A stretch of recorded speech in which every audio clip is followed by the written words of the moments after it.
என்னடா இப்படி ஆயிட்ட? உன்னை புதுசாக பார்க்குற மாதிரி இருக்கு. நீயும் ரொம்ப மாறிட்டடா. உன் முகத்தில் இருந்த பழைய உற்சாகமே போயிடுச்சு.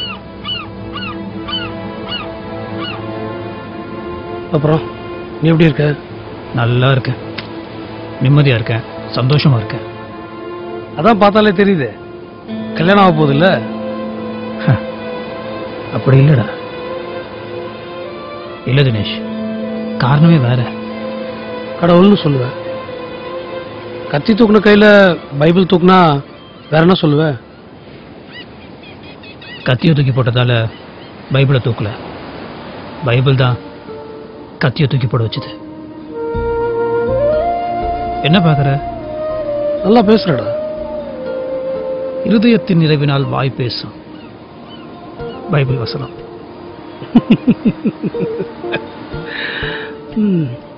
எப்போ கல்யாணம்? கண்டிப்பா வரணும்.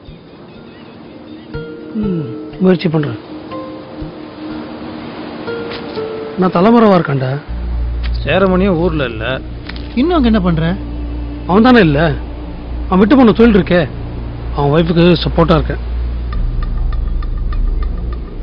எல்லாத்தையும் விட்டுட்டு உங்க அம்மா கூட போய் கேரளாலே இருந்துறேன். அங்க ஏதாவது வேலைக்கு. என்னால முடியாது. என்னால முடிஞ்சது ஜேம்ஸ், நான் ரொம்ப தூரம் போயிட்டேன். நானும் தான். ஆனா எதை நோக்கி போறோன்றது முக்கியம். வேணா விடுற, நாம ரெண்டு பேருமே புரிஞ்சுக்க முடியாத பேசிட்டு இருக்கோம். ஏன் ஏன் புரிஞ்சுக்க முடியல? என்னடா வாழ்க்கை அது? பாக்கெட்ல எப்போதும் காசு, நினைச்சப்ப தண்ணி, ஆசைப்பட்ட சாப்பாடு, அடுத்து நம்மளை பார்த்து பயப்படுறத பார்த்தா ஒரு சந்தோஷம், பெருமை. ஆனா நமக்குள்ளேயும் பயம் இருக்கு. என்னடா பயம்?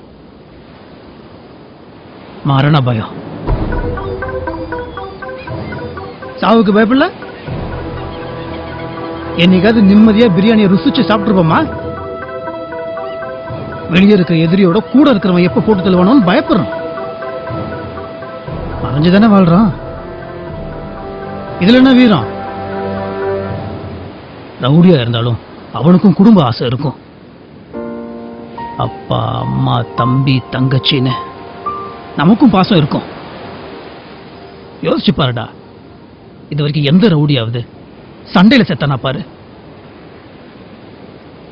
பொண்டாட்டிக்கு பிரசவம், தங்கச்சிக்கு கல்யாணம், இல்ல பெத்தவங்களோட சாவுக்கு நம்ம கிளம்பி போறப்போ அப்போதான் இந்த போலீஸ்காரன் நம்மளை என்கவுண்டர் பண்றானுங்க. நம்ம சென்டிமெண்ட்ல சிக்கும் போதுதான் நம்மளை எதிராளியும் போட்டு தள்ளுறான்.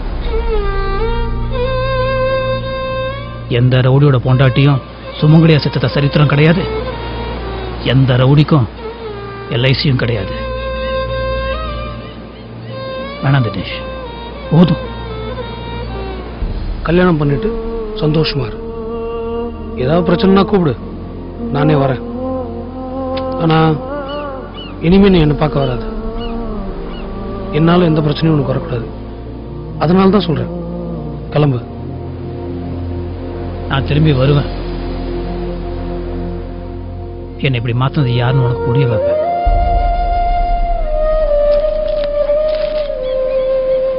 மறக்காம வந்துடுறா.